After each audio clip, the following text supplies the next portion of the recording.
Welcome to the intersection of technology, cybersecurity, and society. Welcome to ITSPmagazine. Knowledge is power, now more than ever.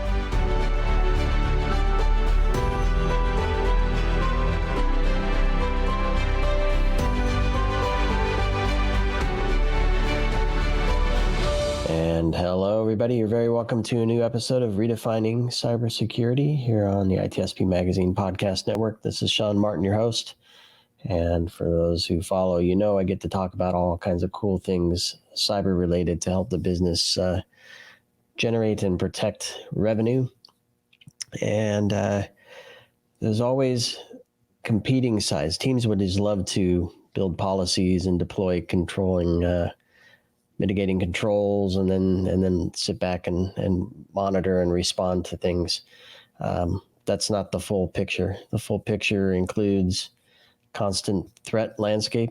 The bad actors don't sit back and wait. They're always on the move. But then there's also the regulations and the laws and other things that wreak havoc on programs.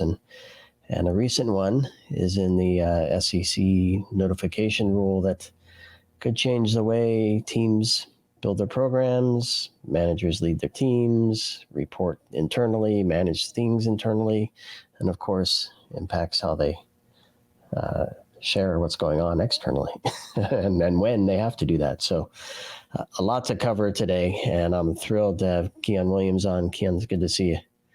Good to see you. I appreciate you having me, Sean. Yeah, it's good to have you on the show, and I'm excited for this topic and thrilled to have you on. I know you've done a lot of prep work. Probably one of the most prepared guests I've had, I don't know, I'll say ever.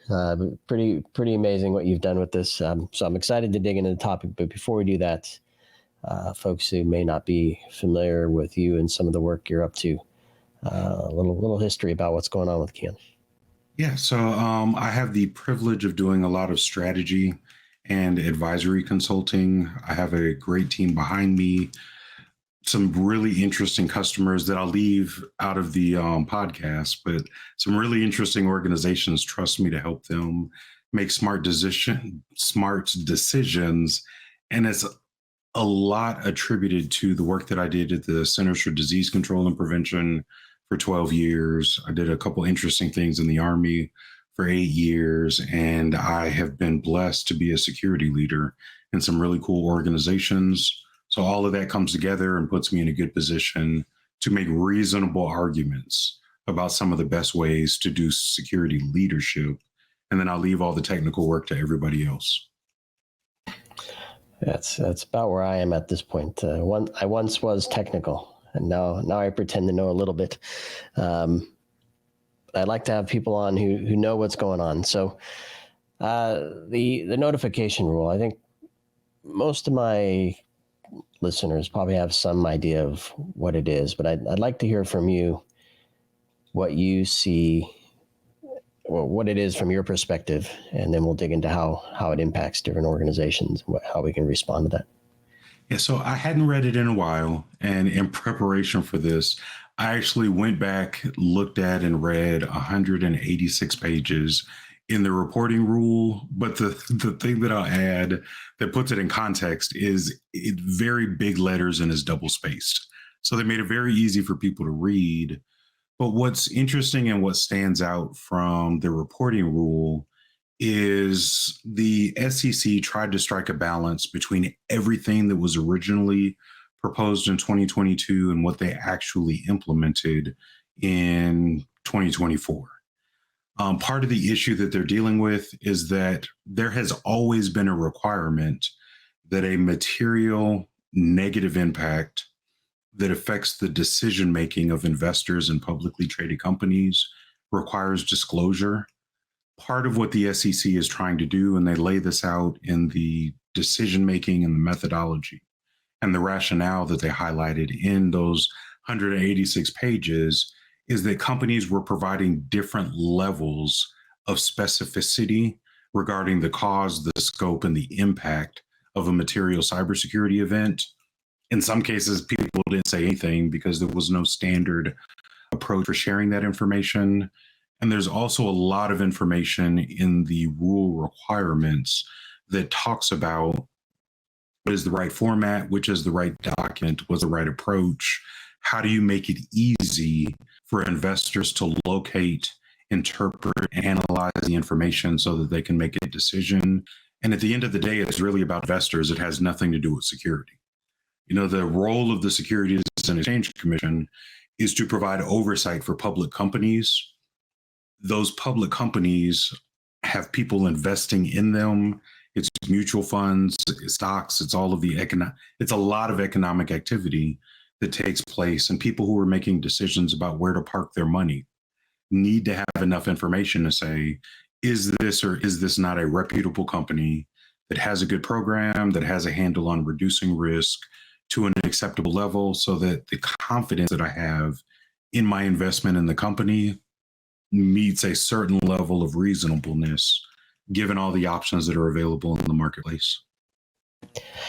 So what you, and forgive me if I'm missing something here, but what you described is a view into the program left of boom, and the reporting obviously is to the right of something happening. So post event,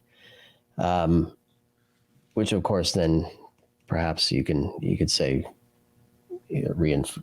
probably the company to reinforce their program or to do something better or differently. But how does the reporting rule help investors? And I guess what I'm trying to get is the picture of what happens when, from a reporting perspective, what's in the report, how does it go out? Because to your point, it's really about the investors making the decision, right? So a bunch of security mumbo jumbo isn't going to necessarily help somebody who only knows finances or doesn't even know finances. They're just playing the market, right? So how does that? There's a big gap there for me. How do we get from A to Z there? Yeah, I think there are a couple of items that are in the language of the final rulemaking that can help. So I'll tell you the justifications and why the time frame for reporting is what it is according to the SEC. And so the SEC, not Keyaan in his opinion, but the regulator, said that there are three specific reasons that investors need timely and reliable information.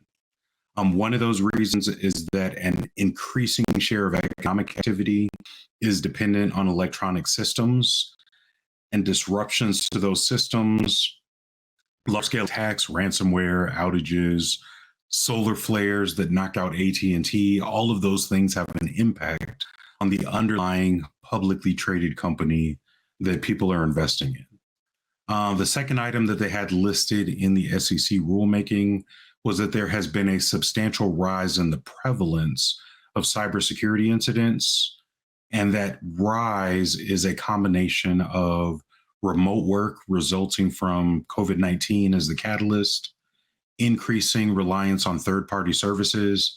I think there's some statistical information that says 90% of companies in the United States have at least one third-party service provider that supports their core operations. And so we're relying on third parties, and that has to be considered. You also have the rapid monetization of cyber attacks. For the people in the audience, if they put on their CISO or their security leadership hat, malicious use of cybersecurity and the attacks, there's evidence for years over years that these people are operating a 9 to 5, like it's a regular day job. They clock in like Fred Flintstone, they do their activity, they clock out at the end of the day, and they go home to their families. All of this just demonstrates that people have figured out a way to monetize cybercrime. So then it requires evidence of a good program in place and then disclosure when the program fails. The final thing from the SEC talking about justifications is that the cost and the consequences of security incidents are increasing for companies. And if we don't have a standard way for disclosing that, and there's no timely disclosure of that information, then it really does create a situation whereby people are investing in companies and they really don't know what the actual value of the company is. If we look at MGM, I had nothing to do with it. I wasn't involved in the assessment or the remediation, but public information, if you add up all the numbers, MGM spent $110 million related to what I would argue is a failure in their service management system, because we should be able to securely verify the identity of somebody when we're asking for a password reset and not allow lateral movement across the environment by a specific user without being stopped. And so it's getting technical and it's getting into the weeds. But at the end of the day, if I were an investor in MGM and I didn't know the financial impact, and I don't think $110 million is the ceiling, that's the floor, then that's going to influence whether or not I make that investment. And so then you can look at MGM and Clorox and all these other companies that have had their information in the marketplace. What do we do about all the companies that you never hear about? Same impacts, same outcomes, the same information matters to investors because the SEC is focusing on people that are investing in these companies. And so I would argue it does start to make sense that we want to have a standard approach for a specific classification of companies that have a meaningful impact on economic activity in the United States, and then hold not the CISO as a specific person, but the board and management and everybody accountable for managing cybersecurity risk and reducing it to a reasonable or acceptable level. Yeah, thank you, Keyaan. And I think we're going to get into some of the program stuff, and I'm just thinking, so prior to, I'll say, being forced to report, right? Maybe there was some other regulation or some other jurisdiction or some other requirement somewhere that prompted an organization to share that information. It became public knowledge anyway, so we have to at least respond to it. Those companies presumably were at a disadvantage then, compared to those who had a breach and didn't expose or share that information. So presumably investors would not invest with those as much or as often or at the same levels or scale as ones that didn't disclose their breaches. So now everybody is going to be, I'll peel back everybody in a second, but everybody's going to be responsible to report, and kind of sets everybody on the same playing field, right? I think having everybody on the same playing field is good. In the past, because rules have always existed about reporting material problems, not exclusive to cybersecurity, but just all public traded companies have always been subject to SEC rules that lead to an outcome that includes responsible disclosure, transparency about what's going on.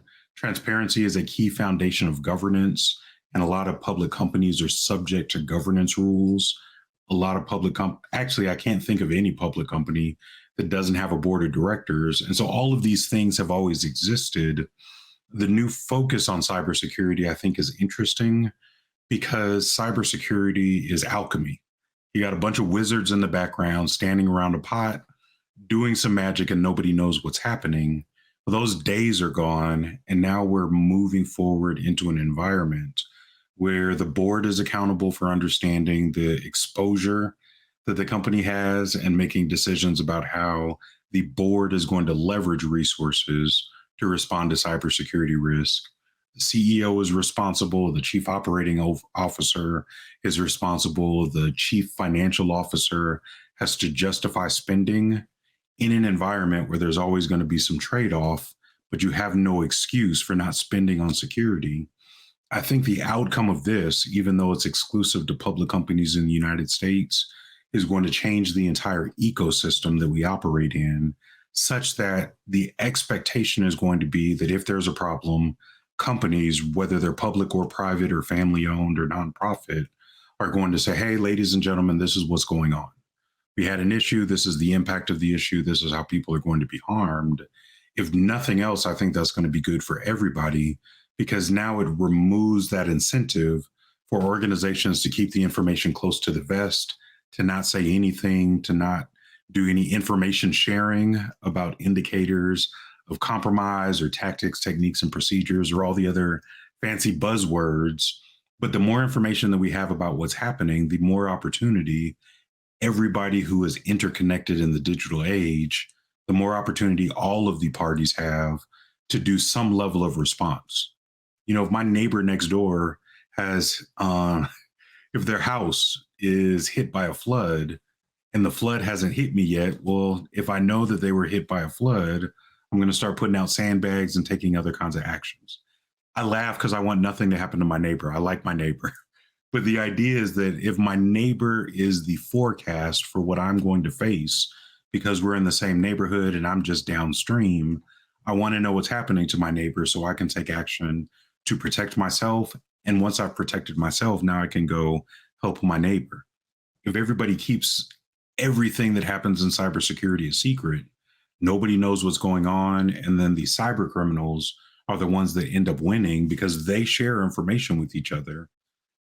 Regular companies not sharing information with each other, I would argue, is bad. And I think the SEC rules are the beginning of the opportunity for general counsel, legal officers, and other people to say, hey, there is a framework by which we have a good reason to share information and make it public and do it in a way that is standardized and appropriate and is not going to expose the company to additional harm or other negative consequences.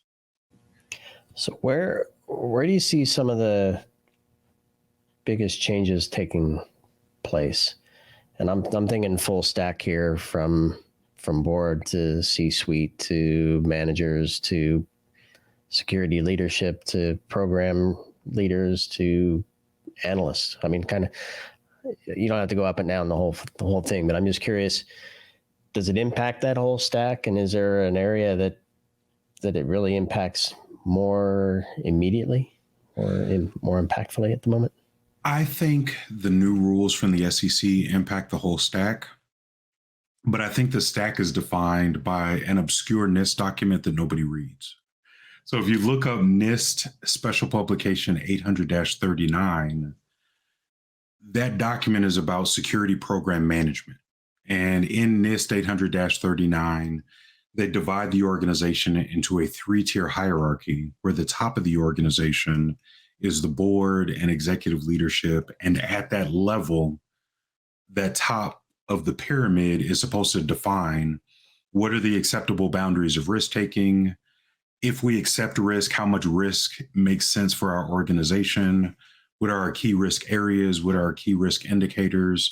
All of those questions are answered by the board and the CEO and executive management, which then allows in the NIST model for tier 2 to be the mission and business process, where you have your CFO and your COO and all of your C-suite people are executing the requirements established by the top. And so if you have security roles and responsibilities for the CFO, for the chief operating officer, for the chief information officer, for the chief finance, or for the chief human resources officer, I'm trying to do a broad cross-cutting examination. Well, now it's not just the chief information security officer who is accountable for all security across the organization. It's that everybody who has that chief in his or her title has responsibilities for contributing to reducing risk to an acceptable level based on the way they operate in their department. And then the third level in that NIST 800-39 model is finally at the system level, where you have all your data processing and your information systems and your cloud services.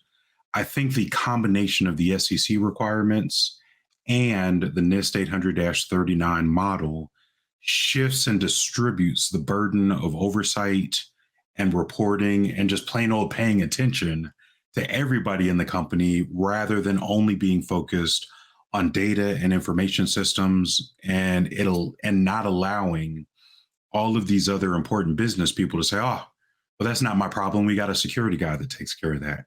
Or infrastructure. I don't care about infrastructure. I don't need to know how my applications work. I don't even need to have an inventory of all the data that's required for me to do the job of the chief operating officer or the human resources officer, because there's a CIO that takes care of that. People throwing it over the fence and saying it's somebody else's problem is one of the root causes for the amount of risk that we have.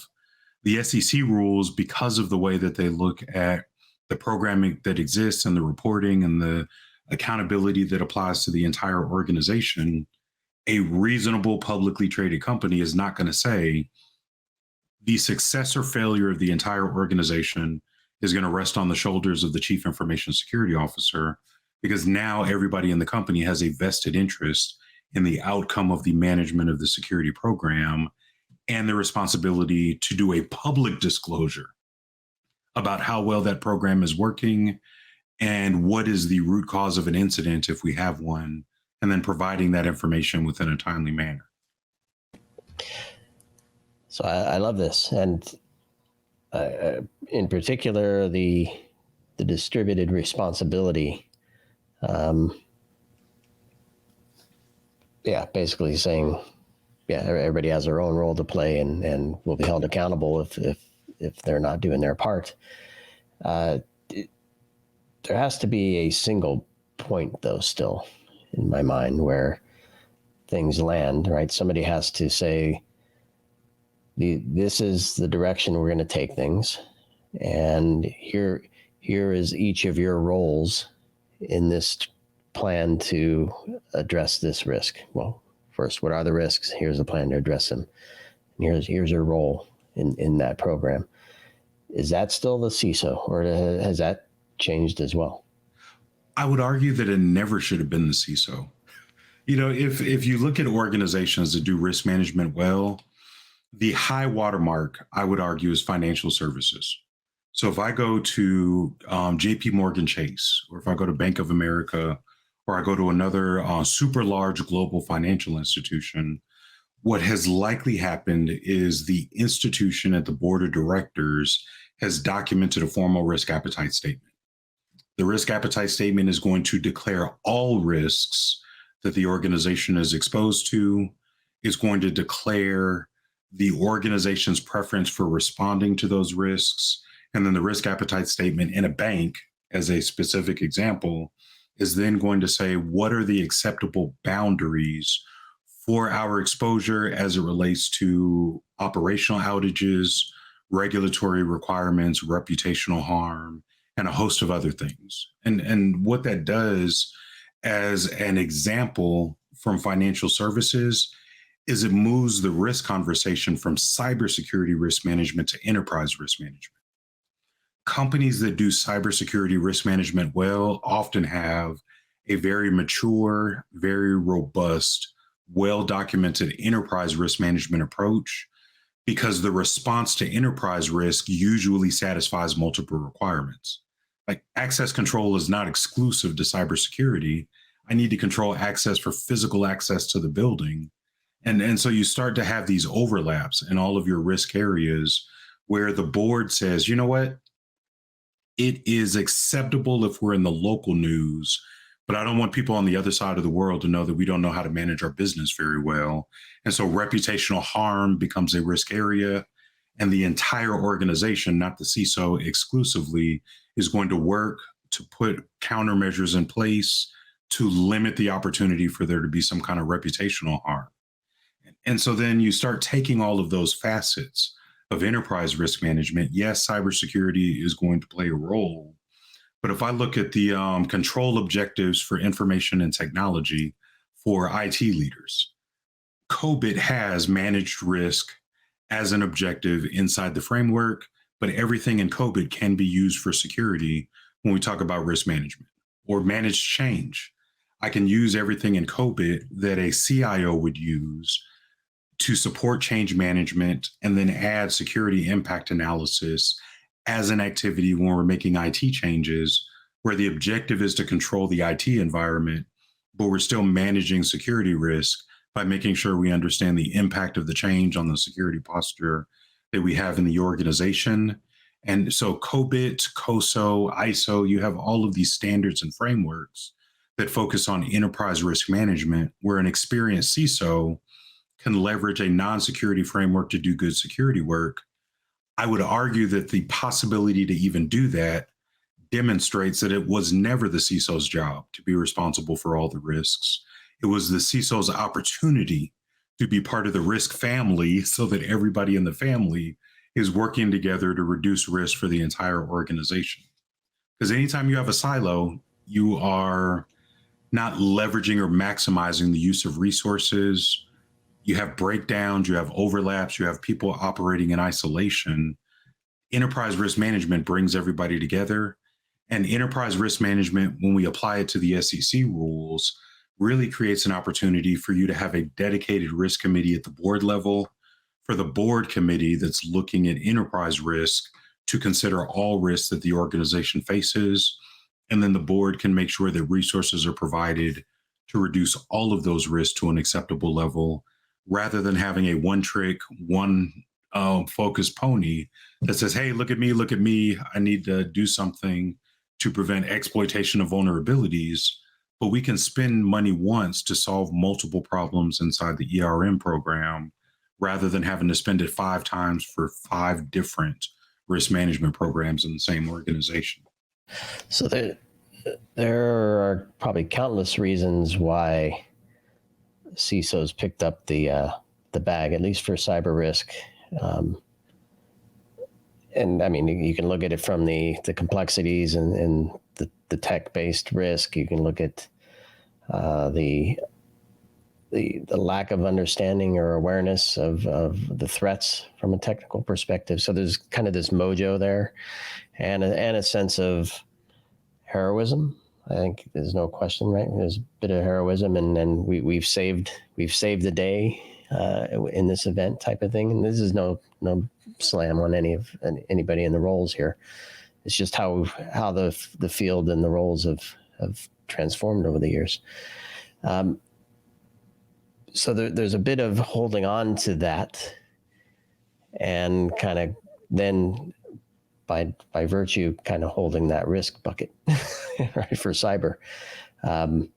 Is this an opportunity, and do you think those in the role will embrace the opportunity to say, I'm going to let go of some of this stuff. I'm going to be part of something bigger. I'm sure there are a number of companies already do this, but I'm talking to maybe a broader set here. I'm going to share the responsibility as described is necessary here. I'm going to help educate and inform the bigger picture with what I know. And therefore I'll benefit in X, Y, and Z ways. Do you think this is an opportunity? Do you think the people in that role will embrace that opportunity? It's hard to say what everybody's going to embrace everywhere. You have a lot of very, very good CISOs who have always been technical people, and a more business-oriented approach is uncomfortable. And you have very, very good CISOs who are business people that were never technology people, but have learned what they've needed to learn to be effective. I think rather than making a blanket statement about CISOs broadly, it's valuable to kind of highlight the different outcomes if it's a team effort versus an individual effort. If we look at it from an individual effort, there is lots of information that goes back multiple years, even before COVID-19, that said chief information security officers are burnt out. They don't have enough resources. Budgets are not sufficient to keep up with the changes in the threat landscape or the changes in technology, just as we go from one iteration of technology to the next. And you have a single hero running around trying to do an extraordinary job with lack of support and resources. That's not going to be a winning strategy. The alternative is to say, Mr. or Mrs. CISO, I don't think it's fair for you to be the only single individual in the company that is responsible for everything that the company faces. Let us pull together a committee or a working group or a formal function within the business that looks at everything that we're facing, that has a connection to the board to ensure that we get adequate resources, and allows the entire team to work together to reduce all risks, inclusive of cybersecurity, but not exclusive. Reduce all those risks to an acceptable level. And where we can't reduce something, we're going to document. We did X, Y, and Z because it was appropriate for the company. We exhausted all of our resources. We couldn't do anything else. And if something goes wrong, that was a risk that we as a group were willing to accept rather than putting that burden on a single individual. Now, if I had the option to choose between the two opportunities, I would go with the team effort because now I can leverage individuals from other teams to help solve cybersecurity problems. I have shoulders to cry on. I have people to drink coffee with. I don't have to go to my peer CISOs to an industry event and everybody sits around and complains about the support that they're not getting because we're shifting the model in such a way that it's inside the company that I have my support network, not my peers in the industry outside the company, which I would argue is valuable because now we can really get into the deep secret details of what's really going on in my company and how do we address what we're facing. Because if I'm limited to only relying on my community of individual heroes, well, there's only so much information that I can share before it becomes a problem. So I'm inclined to. There's a point you made when we, in the prep for this that I'm going to hold on to. I'm going to get there, but I'm going to take a dive down first the stack to kind of to the operations. In your experience, is there anything from the reporting rule that dramatically impacts how CISOs run their programs? So the way their teams are organized, the way they leverage technologies, the types of data they do collect, don't collect. I don't know, anything in there that you want to highlight? Well, there's a section in the rules, and I mentioned that I had it up, and I think it's valuable to explore it. But in the SEC rulemaking, there's a section that's called Disclosure of a Registrant's Risk Management Strategy and Governance Regarding Cybersecurity Risks. If I were building a security program from scratch, the number one thing that I would do is take the list of everything that the SEC listed as data points that they're interested in, and then make sure that I have good metrics and reporting about all of those data points. Like some of the data points that they list are whether or not the organization has a risk assessment program, and if so, a description of the program. You know, does the organization engage assessors, consultants, auditors, or third parties in conjunction with their risk assessment? Do they undertake activities to prevent, detect, and minimize the effects of cybersecurity incidents? The list goes on, but those are specific objectives that the regulator is looking for. You always want to build your program to the standard. They've already defined what they care about. And so now I can say, you know, am I using the Center for Internet Security, critical security controls, or plug to my friends at NIST? They just released the new version of the cybersecurity framework, and the NIST CSF 2.0 has a governance step that's been added. And so there are all these opportunities to highlight and focus on things that the regulator is going to care about if there's a problem. But that also becomes the opportunity to get the business engaged in the conversation, because now you're not saying, hey, dear board, I want to talk about the Center for Internet Security's recommendations. It now becomes a conversation about a specific set of criteria that the Securities and Exchange Commission has recommended organizations have something in place, and they're able to answer the questions when they come up about governance and strategy and program management for cybersecurity. So funny enough, I think a few points you made kind of support where I wanted to take this as well.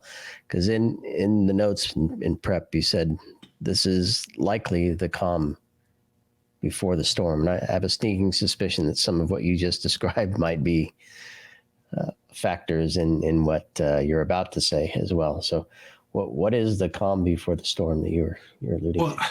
I think the storm is more for businesses than the CISO as a role in the business. There are a couple of things that are interesting simply by observation. The SEC requested voluntary information from companies that were affected by SolarWinds, but every company that was affected by SolarWinds had an existing requirement to provide disclosure of material impacts to the organization.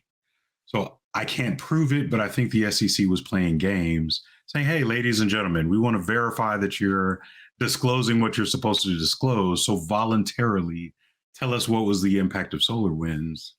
That's a bit of a shell game that, from their perspective, if my assumption is correct, allows them to determine what percent of companies are actually reporting what they're required to report. One of the other things, if you go back to the proposed rulemaking in 2022, and you compare that to what was actually executed within the last couple of months, there are a lot of things that were left out. There were proposed requirements that board directors demonstrate competence and knowledge about cybersecurity, which is going to make them more interested. There's a lot of gnashing of teeth and jumping around saying that we can't determine within 4 days was the incident material. I don't think that excuse is going to last very long, especially given the language about strategy and governance and program management. I would argue that it's in the best interest of companies to be very prepared to have outstanding situational awareness so that when there is a security incident, as part of your incident response, you can pinpoint and say, these systems have this value to the organization. They do or do not meet the definition of material as defined by our company, given the expectations of the regulator. And you should be able to very quickly say this was or wasn't material. I think the SEC is doing a slow rollout of the rules. I anticipate additional rulemaking this year that enhances. Let me rephrase that. I anticipate that they are potentially going to include new rules on top of what has already been enforced. And I don't think that there is going to be a lot of opportunity for excuse, because we're running into a perfect storm of regulatory activity globally. In the European Union, they have a AI law that's going to be enacted soon. We have the cyber maturity model certification for the Department of Defense that's going to go into effect soon. We have other regulatory activity that is bubbling up in other countries related to privacy and security and artificial intelligence. And I think it would be unwise for organizations, especially public companies that are under the SEC rules, to kind of wipe their brow and say, all right, now I know exactly what I need to do. I am only going to focus on the cybersecurity reporting rule, and I'm not going to do anything else. I think doing nothing else and not building capacity and not building capability that responds to what we already see coming down the pipeline is going to be a big mistake. And I think we're just seeing the crest of the wave off in the distance, because it's only been a small number of companies that have had an incident and then they've reported according to the disclosure rules. And some people are over-reporting and some people are under-reporting. But as this activity continues, as there's more enforcement, as there's more oversight of the regulators, and as we start having overlap between regulatory requirements, the burden is going to be worse. It is valuable for companies to start thinking about this now and put something in place so they don't have to spend $5 billion in 5 weeks to do something that they could have been planning for strategically in advance. Yeah, and I particularly like the situational awareness. I think the excuses and exceptions will go away and just continue to tighten. So whatever bar is material now is going to raise or lower depending on how you look at it, right? And Sean, I'll add one more point, because we were kind of talking from the regulatory perspective. Yeah. But when we're talking about public companies, all these companies are supported by investors. Eventually, investors are going to get tired of this because they're losing money. The value of what they're investing in is reducing. The economy is already going through some transformation, given our moving away from the pandemic and dealing with new ways that people and companies are operating. We are really on the cusp of a perfect storm where it may not even be the regulators that drive action. It becomes institutional investors, hedge funds, and individual consumers that say, you know what, I'm not putting my money into a company that can't take cybersecurity seriously and do something about it, because it's not easy, but it's not so difficult that it's impossible. So you're saying outside of publicly traded companies that SEC has oversight, but broader companies that take money from other sources? Yeah. If you look at, if we move from technology and security to economics, one of the primary reasons that 60% of small businesses don't exist within 12 months after a cyber incident is switching cost. You know, if I have a mom and pop managed service provider and there are 50 in the marketplace, whatever reason that I selected for the managed service provider to be my provider is not more important than the concern that I have if that MSP has a cyber incident, my data is compromised, I'm victim of business email compromise, or some other thing that leaves an impression on myself as the owner of a business. I'm just going to pick one of your 49 competitors. And so people are going to use economics to make decisions related to how seriously they perceive businesses to take cybersecurity. And I think that's going to apply for public companies, for private companies, for family-owned companies. At the end of the day, it's not going to matter because the power of the purse is a significant influencer on whether or not a business is viable.